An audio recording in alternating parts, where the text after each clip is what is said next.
Everyone, welcome back to our channel the psycho geographer.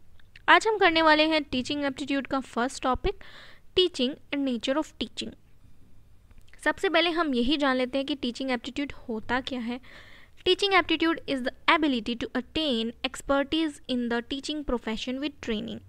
It refers to the ability of an individual to be skilled in teaching by receiving training, formal or informal training. In short, आपको teacher बनने के लिए आपको train किया जाता है आप में, ताकि स्किल डेवलप हो पाए टीचर वाली, आप बच्चों को अच्छे से पढ़ा पाएँ, मेथड्स यूज़ कर पाएँ, टीचिंग एड्स यूज़ कर पाएँ, और इन फ्यूचर कोई भी दिक्कत आती है आपको टीच करने में या फिर बच्चों को कुछ दिक्कत आती है तो आप उस टीचिंग एप्टीट्यूड का वहाँ पर, उस ट्रेनिंग का वहाँ पर प्रयोग कर पाएँ.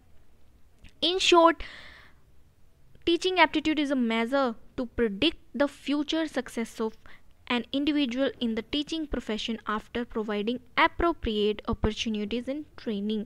तो टीचिंग एप्टीट्यूड आपको एक अच्छे से टीचर बनने के लिए स्किल करता है, स्किल सिखाता है, अपॉर्चुनिटीज़ देता है. For example BEd DElEd course होते हैं, उनमें हम जा कर के टीच करते हैं बच्चों को, ताकि हम में जो है वो प्रोफेशनल स्किल्स आ सकें, हम सीख पाएँ कि कैसे टीच करना है. और ये आपकी ट्रेनिंग जो है फॉर्मल भी हो सकती है, इनफॉर्मल भी हो सकती है. फॉर्मल कोर्सेज आपके BEd and DElEd courses, as we all know. Next आता है व्हाट इज़ टीचिंग. टीचिंग में क्या है, होता क्या है teaching. Teaching is a process, एक प्रोसेस है जिसमें टीचर जो है हेल्प करता है लर्नर की, ताकि वो नॉलेज को एक्वायर कर पाए, स्किल्स सीख पाए, वैल्यूज़ सीख पाए. और वो कैसे सिखाते हैं हम, डिफरेंट मेथड से, डिफरेंट टेक्निक से एक टीचर सिखाता है. और टीचिंग होती कैसी है, इट इज़ अ पर्पसफुल. हमारा पर्पस क्या है, बच्चे सीख पाएँ. प्लान्ड, हमें प्लानिंग करनी पड़ती है बच्चों को पढ़ाने से पहले कि मुझे क्या पढ़ाना है.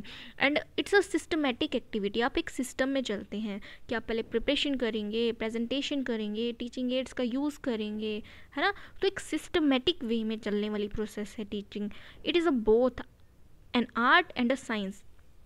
आर्ट कैसे है कि क्योंकि आपको क्रिएटिव होना पड़ेगा, आप एक ही मेथड का यूज़ नहीं कर सकते हमेशा, तो it's an art and it's also science. कैसे, क्योंकि आपको साइकोलॉजी भी पढ़नी पड़ती है टीचर बनने के लिए, पेडागोजी भी आनी चाहिए, आपको रिसर्च मेथड भी आने चाहिए.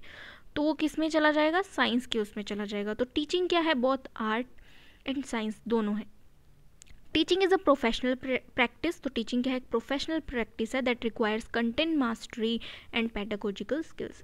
तो आपको टीचिंग करने के लिए आपको स्किल्स भी आनी चाहिए कि आपको पढ़ाना कैसे है, आपको टीचिंग एड्स का यूज़ करना आना चाहिए, मेथड्स आने चाहिए, आपकी सबसे इम्पोर्टेंट आपकी कंटेंट पर मास्टरी होनी चाहिए. आपको अच्छे से वो कंटेंट आना चाहिए जो आप वो पढ़ाना चाहते हैं. और आपको पेडागोजिकल स्किल्स भी आनी चाहिए, जिसकी ट्रेनिंग हमें बीएड डीएलएड कोर्सेज में दी जाती है. नेक्स्ट आता है हमारे पास बायपोलर एंड ट्राइपोलर प्रोसेस. तो बायपोलर प्रोसेस क्या होता है, एडम्स हैं एक, उन्होंने अपनी बुक में लिखा है इवैल्यूएशन ऑफ एजुकेशन में कि जो एजुकेशन है या टीचिंग जो है वो बायपोलर प्रोसेस है. मतलब कि उसमें एक इंक्लूड रहता है टीचर एंड सेकंड इंक्लूड रहता है स्टूडेंट. ये किसने बोला, एडम्स ने बोला है, ठीक है. बट जॉन डीवी साहब आते हैं, वो बोलते हैं कि नहीं, बायपोलर नहीं है, टीचिंग या एजुकेशन जो है हमारी ट्राइपोलर प्रोसेस है. तो उन्होंने टीचर के साथ, स्टूडेंट के साथ थर्ड एलिमेंट ऐड किया है, वो है एनवायरनमेंट. वो भी सही है अपनी जगह, अगर आप टीचर एंड स्टूडेंट दो इन्वॉल्व है, लेकिन आपको एनवायरनमेंट नहीं मिल पा रहा है अच्छा कि आप उसे टीच कर पाएँ, बहुत ज़्यादा शोर है तो आप कैसे पढ़ा पाएंगे. तो आपको एनवायरनमेंट भी ऐसा पीसफुल रहना चाहिए. तो जॉन डीवी क्या कहते हैं, ये ट्राइपोलर प्रोसेस है. नेक्स्ट आता है की पॉइंट्स अबाउट टीचिंग. तो टीचिंग कैसे होती है, पर्पसफुल होती है. Teaching has a clear goals और ऑब्जेक्टिव कि हमें बच्चों को सिखाना है, उनमें स्किल्स डेवलप करनी है, उनका होलिस्टिक डेवलपमेंट करना है. इंटरैक्टिव प्रोसेस है टीचिंग कि कम्युनिकेशन किस में होता है, टीचर एंड लर्नर के बीच में. गाइडेड प्रोसेस है कि आपको बच्चों को बार बार गाइड करना पड़ता है, इसमें डायरेक्ट करना पड़ता है लर्निंग को. और सिस्टमेटिक है कि आपको एक प्लान और एक मेथड के साथ चलना पड़ता है टीचिंग में कि अब मुझे ये पढ़ाना है, अब मुझे ये टीचिंग एड्स यूज़ करने हैं, ये चार्ट यूज़ करना है, that type. And a continuous process. Teaching is ongoing and adepts over time. क्योंकि आप सीख जाते हैं, अगर आप लगातार पढ़ाते रहते हैं तो आप में भी वो स्किल्स डेवलप हो जाती हैं. टीचिंग जो ऐसा प्रोफेशन है कि आप पढ़ाते रहेंगे, आपकी स्किल्स ज़्यादा डेवलप होती रहेगी. ये नहीं है कि आपने सीख लिया एंड आप नहीं टीच कर रहे हैं. उसके बाद आता है change oriented. Teaching is change oriented. सबसे ज़्यादा टीचिंग जो है प्रोफेशन है वो चेंज ओरिएंटेड है। आपको बच्चों के अकॉर्डिंग बदलना पड़ता है, आपको सिस्टम के अकॉर्डिंग बदलना पड़ता है, नई टेक्नोलॉजी आ गई उसके अकॉर्डिंग बदलना पड़ता है, आपको स्किल्स डेवलप करनी पड़ती है नई टेक्नोलॉजी के अंतर्गत। तो टीचिंग हमारा क्या है, चेंज ओरिएंटेड है। नेक्स्ट हमारा टॉपिक आता है नेचर ऑफ टीचिंग, जो कि हमारा फर्स्ट टॉपिक है। तो टीचिंग का सबसे पहला नेचर क्या है? Teaching is a purposeful activity. Teaching is done with a clear aim और ऑब्जेक्टिव। हमारा एम क्या है, हमारा ऑब्जेक्टिव क्या है? बच्चों को सिखाना, उसका डेवलपमेंट करना, ठीक है। तो ये पर्पस है हमारा कि बच्चे सीख पाएँ अच्छे से। It is a plan and systematic design to help learners acquire knowledge, skills and attitude. Example, a teacher plans a lesson to develop problem solving skills. अगर हमें बच्चे को प्रॉब्लम सॉल्विंग स्किल्स सिखानी है तो हम कुछ ऐसा लेसन क्रिएट कर सकते हैं, उनको एग्जाम्पल दे सकते हैं, उनको रोल प्ले कर सकते हैं कि बच्चे में प्रॉब्लम सॉल्विंग स्किल जो है डेवलप हो पाएँ। तो पर्पसफुल एक्टिविटी है। नेक्स्ट है teaching is a process. Teaching एक प्रोसेस है। It is a continuous ongoing process involving interaction between teacher and learner. This process includes explanation, demonstration, questioning, evaluation and feedback. तो आप पहले क्या करते हैं इस प्रोसेस में? एक्सप्लेन करेंगे चीज़ों को, आप उनको डेमोन्स्ट्रेट भी करते हैं, चीज़ें करके भी दिखाते हैं, क्वेश्चनिंग भी करते हैं कि आपको समझ में आई है या नहीं, लर्नर को वो चीज़ें समझ में आई है नहीं। उसके बाद आप इवेलुएट भी करते हैं, इवेलुएट करने के बाद फीडबैक भी लेते हैं। तो टीचिंग क्या है, एक प्रोसेस है। Teaching doesn't happen in isolation. Teaching जो है आइसोलेशन में नहीं हो सकती। It involves various stages like preparation, presentation and assessment. आपको प्रिपेयर करनी पड़ेंगी चीज़ें, किसी चीज़ को पढ़ाने के लिए प्रेजेंट करनी पड़ती है, फिर नेक्स्ट टाइम उसके बाद असेसमेंट भी करनी पड़ती है कि बच्चे कितना सीखे हैं, आपकी टीचिंग सफल हुई भी है या नहीं। नेक्स्ट आता है teaching is an interactive process. Yes, teaching an interactive process है कि टीचर और लर्नर के बीच में आपका एक्टिव पार्टिसिपेशन चाहिए रहता है फ्रॉम बोथ साइड। ये नहीं होना चाहिए कि टीचर ही बोलता जा रहा है, लर्नर चुपचाप सुन रहे हैं। आपको ऐसा कुछ करना पड़ेगा कि बच्चे जो लर्नर जो हैं उसमें इंगेज हो पाएँ, तभी आपकी टीचिंग सफल है। Teaching is a two way communication, one way नहीं है, टू वे कम्युनिकेशन होता है teaching. The teacher communicates the content and learner respond with feedback. Interaction helps in clarifying doubts and making the learning process effective. और interaction जो है help भी करता है एक्चुअली। आपको पता चल जाता है कि बच्चे सीख कितना रहे हैं, उनके डाउट्स क्या हैं, उनको कौन सी चीज़ें समझ नहीं आ रही, आपको कहाँ चेंज करने की ज़रूरत है आपके टीचिंग में। तो टीचिंग क्या है, एक इंटरैक्टिव प्रोसेस है। नेक्स्ट हमारे पास आता है teaching is a social activity. Teaching एक सोशल एक्टिविटी है बिकॉज ये सोशल कंटेक्स्ट में ही होती है। आपको स्कूल में करते हैं या फैमिली में ट्यूशन दे रहे हैं या किसी कम्युनिटी में, तो टीचिंग क्या है, सोशल एक्टिविटी है। It is influenced by culture, और कल्चर से इन्फ्लुएंस होती है हमारी।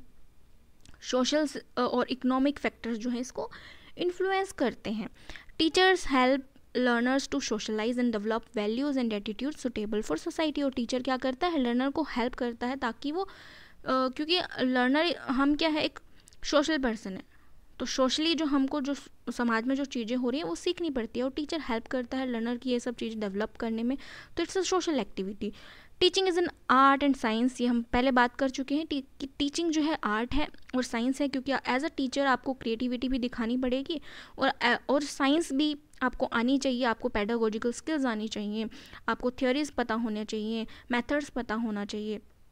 और गुड टीचिंग जो है बैलेंस हो सकती है इन्हीं दोनों पे, कि आपको आर्ट के बारे में भी पता है और साइंस के बारे में, मतलब थ्योरेटिकल थ्योरीज भी पता है आपको और क्रिएटिव भी हैं आप, है ना। तो टीचिंग क्या है, आर्ट भी है एंड साइंस भी है। नेक्स्ट आता है teaching is goal oriented. Obvious है, टीचिंग का गोल होता है स्पेसिफिक, हमें कि ये सिखाना है बच्चों को ताकि बच्चे सीख जाएं, है ना। It aims at achieving specific learning outcome. This goal could be, ये गोल्स क्या हो सकते हैं, कोग्निटिव हो सकते हैं, इफेक्टिव हो सकते हैं एंड साइकोमोटर रिलेटेड स्किल्स हो सकती हैं। Teaching activities are design to meet this predefine objectives. तो टीचिंग एक्टिविटीज़, ताकि हम यही करते हैं ना, ब्लूम की हमने वो पढ़ी है थ्योरी कि हमें बच्चे में कोग्निटिव जो है स्किल्स डेवलप करनी है, अफेक्टिव स्किल्स भी डेवलप करनी है, साइकोमोटर स्किल्स भी डेवलप करनी है। ये हमारे ऑब्जेक्टिव्स रहते हैं किसी भी चीज़ को सिखाने के लिए एज अ टीचर। तो ये क्या है, टीचिंग क्या है, गोल ओरिएंटेड है। नेक्स्ट आता है 7th, teaching is a dynamic process. Dynamic मतलब चेंज होती रहती है। Teaching change with new educational research, technology and social needs. तो टीचर को अपनी टीचिंग स्टाइल चेंज करनी पड़ेगी। अगर समाज में चेंजेस आ रहे हैं तो आपकी जो है स्किल्स में भी चेंजेस आने चाहिए। अब पुराने ज़माने में लेक्चर मेथड देकर काम चल जाता था, अब नहीं चलता है। आपको आईसीटी भी आना चाहिए, आपको पीपीटी बनानी भी आनी चाहिए, आपको वीडियोस भी दिखानी आनी चाहिए कि तो आपको सब चीज़ें यूज़ करनी आनी चाहिए। डायनेमिक प्रोसेस है, आप टाइम के अकॉर्डिंग आपको चेंज करना पड़ेगा। ये नहीं है कि टाइम चेंज हो रहा है और एज अ टीचर आप वहीं अटके हुए हैं ऑन लेक्चर मेथड, ठीक है। It is a flexible and adjust to the diversity of learners. और एज वी ऑल नो कि टीचिंग में हमें सबसे बड़ी प्रॉब्लम यही आती है कि हमारे पास डाइवर्स लर्नर हैं। कोई फास्ट लर्नर है, कोई स्लो लर्नर है, कोई एवरेज लर्नर है। तो हमें उनके अकॉर्डिंग चेंज करना आना चाहिए टीचर को, खुद को, उनकी एक्टिविटी, हमारी एक्टिविटीज़ को, हमारे मेथड्स को, ताकि बच्चों को जो है दिक्कत ना आए और वो सीख पाएँ।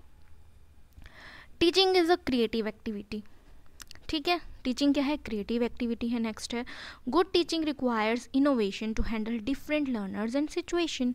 अब डिफरेंट टाइप्स के लर्नर हैं तो आपको डिफरेंट मेथड यूज़ करने पड़ेंगे, डिफरेंट क्रिएटिविटी यूज़ करनी पड़ेंगी। स्लो लर्नर्स के लिए आपको थोड़ा ज़्यादा टेक्निक्स यूज़ करनी पड़ेंगी ताकि वो इन्वॉल्व हो पाएँ। फास्ट लर्नर के लिए आपको ऐसी एक्टिविटीज़ करनी पड़ेगी कि वो ऐसा ना हो जाए कि वो बहुत जल्दी बोर हो जाए कि नहीं मुझे तो ये सब आता है। एंड एवरेज लर्नर के लिए आपको डिफरेंट टाइप की एक्टिविटीज़ यूज़ करनी पड़ेंगी। तो आपको क्रिएटिव होना पड़ेगा as a teacher. Teachers use different methods and strategies creatively to engage students, ताकि हर टाइप के स्टूडेंट्स जो हैं आपके डाइवर्स लर्नर हैं वो सब एंगेज हो पाएँ। ये नहीं है कि आप एक ही टाइप की एक्टिविटी यूज़ कर रहे हैं, सिर्फ फास्ट लर्नर सीख पा रहे हैं, ठीक है। Teaching is a transactional process. Teaching जो है हमारा ट्रांजेक्शनल प्रोसेस है। It involves a transaction between teacher, learner, content and environment. अब टीचिंग का मतलब ये नहीं है कि टीचर पढ़ा रहा है, आप लर्नर को भी आपको इन्वॉल्व करना पड़ता है, उसमें कंटेंट भी आपका अच्छा होना चाहिए, आपका एनवायरनमेंट भी अच्छा होना चाहिए। तो क्या है? ट्रांजेक्शनल प्रोसेस है इन चारों पांचों चीज़ों के बीच में। अब ये चारों पांचों चीज़ें एक साथ वर्क करेंगी तभी आपकी लर्निंग जो है, आपकी टीचिंग जो है इफ़ेक्टिव होगी। तो अब हम इनसे रिलेटेड थोड़े से एमसीक्यूज कर लेते हैं कि पेपर में कैसे क्वेश्चंस बनते हैं, ठीक है। तो फर्स्ट वन है, teaching is a primarily teaching क्या है? One way process? नो, अभी हमने पढ़ा था टू वे होता है। मैकेनिकल प्रोसेस नहीं है टीचिंग। टीचिंग एक सिस्टमेटिक प्रोसेस है। इंटरेक्टिव प्रोसेस है? यस। रैंडम प्रोसेस तो कतई नहीं हो सकता, टीचिंग रैंडम नहीं है, आपको प्लान करना पड़ता है। तो आंसर क्या आएगा इसका? इंटरेक्टिव प्रोसेस है। सेकेंड क्वेश्चन है, which of the following best describes the nature of teaching. सबसे ज़्यादा बेस्ट क्या डिस्क्राइब करता है? कौन सा ऑप्शन डिस्क्राइब करता है नेचर ऑफ टीचिंग को? टीचिंग इज अनप्लान्ड, यहीं से अनप्लान नहीं है, टीचिंग कतई हो ही नहीं सकता। Teaching is a purposeful and planned activity? Yes. Teaching is only about, जहाँ पर ओनली आ जाए वहाँ पर गड़बड़ है, तो नहीं होगा। Teaching is independent of learner interaction, learner का इंटरेक्शन मस्ट है आपकी टीचिंग के लिए, तो ये भी नहीं होगा। तो बेस्ट ऑप्शन क्या है? बी। नेक्स्ट आता है, teaching is a considered both an art and science because. क्यों किया जाता है कंसीडर आर्ट एंड साइंस को, वो बताना है। It requires creativity and follow systematic principle? Yes, ये बात सही है। It is based only on scientific, अब जहाँ आर्ट और साइंस दोनों की बात हो रही है तो ओनली साइंस, साइंटिफिक फैक्ट्स तो नहीं आएंगे। It requires no preparation? No way, it requires preparation. It doesn't need learner participation? No, it's need learner participation. तो सबसे बेस्ट ऑप्शन हमारे पास क्या है निकल के? It requires creativity is and follow systematic principle. Fourth one is, which of the following is not true about the nature of teaching? इनमें से कौन सा जो है nature of teaching के बारे में सच नहीं है? It is a continuous process? Yes, it is. It is a social activity? Yes, it is. It is a static and unchanging process? It's not unchanging, dynamic process है, ये change होती रहती है, तो ये वाला ऑप्शन नहीं आएगा। It involves interaction between teacher and, yes it involves interaction, तो कौन सा आंसर आ जाएगा इसमें? C. The term dynamic in teaching means, dynamic का मतलब क्या है टीचिंग में? Teaching is rigid and fix, teaching is not rigid and fix, change होती रहती है। डायनामिक का मतलब ही चेंज होना है। Teaching changes with the new knowledge and technology? Yes. Teaching is mechanical? No, teaching is not mechanical, it's systematic. Teaching has no objectives. अगर teaching का objective नहीं रहेगा तो टीचिंग का कोई फ़ायदा ही नहीं है फिर। तो सबसे बेस्ट ऑप्शन इसमें क्या रहेगा? Teaching change with the new knowledge and technology, जहाँ डायनेमिक का मतलब क्या होता है कि चेंज होते रहते टीचिंग। नेक्स्ट है teaching is a process means, teaching process है, इससे आपका क्या समझते हैं, उसका मतलब क्या है। It is a one time event, teaching is not one time event, it involves a series of inter related activities. Yes, inter relative activities इसमें जो इन्वॉल्व रहती हैं। It is purely theoretical, purely theoretical नहीं है कि आप बोलते रहते हैं सिर्फ, इसमें आपको प्रैक्टिकल नॉलेज भी ऐड करनी पड़ती है, एक्टिविटीज़ ऐड करनी पड़ती है, तो थियोरेटिकल तो कतई नहीं होगा। It excludes assessment, assessment is must, तो आपको पता कैसे चलेगा कि आपने क्या पढ़ाया, बच्चे कितना सीखे। तो टीचिंग एज अ प्रोसेस का मीन्स क्या होगा, it involves a series of inter relative activities. ठीक है, तो ये थे हमारा आज का topic, nature of teaching. I hope आपको ये बहुत अच्छे से समझ में आ गया होगा और कैसे क्वेश्चन बनते हैं वो भी पता चल गया होगा। मिलते हैं नेक्स्ट वीडियो में। नेक्स्ट वीडियो में हम करेंगे कैरेक्टरिस्टिक ऑफ टीचिंग। तब तक के लिए आप पढ़ते रहिए, EMRS की तैयारी करते रहिए। Thank you for watching.